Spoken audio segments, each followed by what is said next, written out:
Aragon effectue de longs séjours en Union soviétique. Il s'enthousiasme pour les chantiers de construction du socialisme. Elsa lui ouvre la connaissance de la littérature, de la langue, de l'histoire russe. Il s'est enthousiasmé pour cette formule du jeune Karl Marx.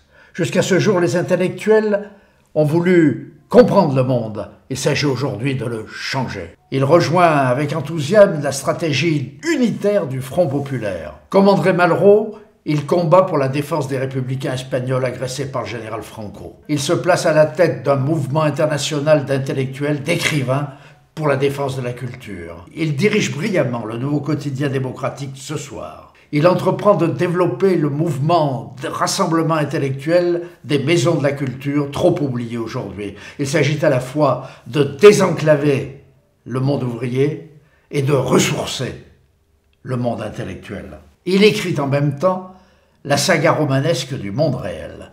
En septembre 1939, il surmonte le drame du pacte germano-soviétique en s'engageant dans une unité de l'extrême avant.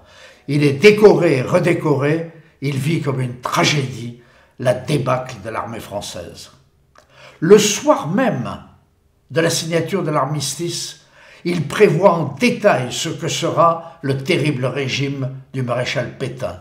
Et il envisage immédiatement, bien que coupé pendant longtemps du Parti communiste par le désordre général, il envisage immédiatement une résistance concrète.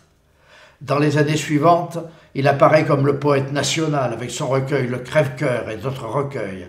En même temps, chose moins connue, il s'avère un excellent organisateur en mettant sur pied la résistance concrète des différentes catégories d'intellectuels et il a l'idée du journal Les Lettres françaises. Sa ligne générale est celle de la conjonction « et » du rassemblement national.